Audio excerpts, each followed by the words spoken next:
Les affirmations qu'on entend beaucoup depuis ce matin, vous nous dites si c'est vrai ou si c'est faux. Première affirmation, ces armes contiennent vraiment de l'uranium. C'est vrai ou c'est faux? C'est vrai, David. Alors, où se trouve précisément cet uranium? Précisément ici. Regardez, la tige dorée que vous voyez, elle est précisément faite en uranium. C'est la colonne vertébrale de la munition, en l'occurrence un obus. Tout autour, en revanche, on retrouve les composants classiques. Sa coque, faite d'un alliage de plusieurs métaux en cuivre et notamment en aluminium. Il y a également le combustible à l'intérieur. Dans les cas des munitions livrées par Washington, ce seront des obus de 120 mm tirés depuis les canons des chars Abrams qui seront également livrés à Kiev pour l'automne. Deuxième affirmation, on parle donc d'une arme nucléaire. C'est vrai ou c'est faux? C'est faux, David. Et c'est là qu'il faut préciser, on parle là bien d'uranium appauvri. Soyons précis.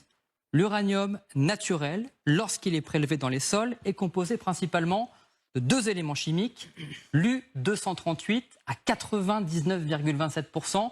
Il est très peu radioactif et une infime quantité d'uranium-235 qui est lui beaucoup plus radioactif à 0,72%. C'est cet U-235, une fois extrait, qui sert à l'enrichissement d'uranium pour la fabrication d'armes nucléaires.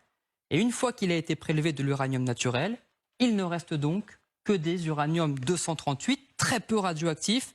C'est ce qu'on appelle de l'uranium appauvri.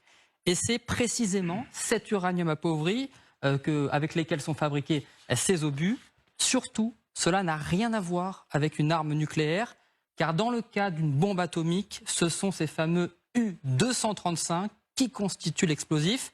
Dans les obus livrés par Washington, l'U-238 ne constitue que la tige de la munition. C'est ça, c'est l'autre différence importante.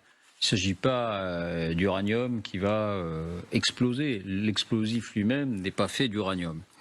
Troisième affirmation qu'on entend beaucoup depuis ce matin, lorsque ces munitions sont tirées, il y a malgré tout un risque de radioactivité. C'est vrai ou c'est faux? C'est vrai, David, oui, le risque existe. Lors de l'explosion de l'obus, la tige en uranium se désintègre et se transforme en poussière qui est vaporisée dans l'air et dans le sol. Mais on l'a dit, d'une part, il est appauvri, rien à voir avec la radioactivité d'une bombe atomique. Dans l'hypothèse que cet uranium-238 soit inhalé par les populations sous forme de particules fines, le risque reste mesuré. Quant à l'éventuelle pollution radioactive des sols, là encore, selon Olivier Lepic, spécialiste des armes chimiques, chercheur, la radioactivité est trop peu importante pour qu'elle soit dangereuse pour les déchets par rapport aux déchets d'autres munitions. Écoutez. La plupart des gens associent l'uranium soit aux armes nucléaires, soit à la radioactivité.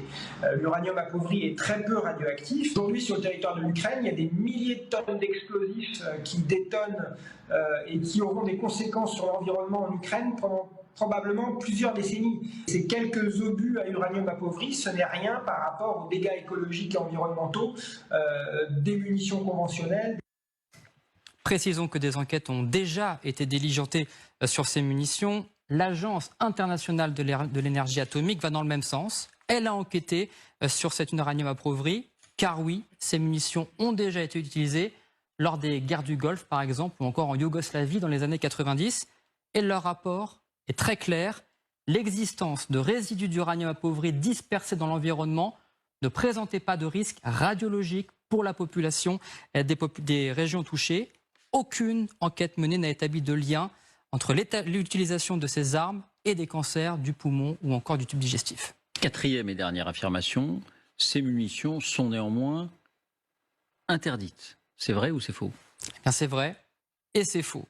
De nombreux pays ont banni dans leur arsenal depuis des années ces munitions. C'est le cas de la Belgique, de l'Irlande, de l'Italie ou encore du Luxembourg. Mais il n'existe aucun traité international les interdisant. C'est pour cela que les États-Unis et le Royaume-Uni les utilisent. Concernant la France, elle ne les interdit pas non plus, mais l'armée française ne les a jamais utilisés officiellement. Les stocks existent, mais pour le moment, la France ne prévoit pas d'en livrer à Kiev.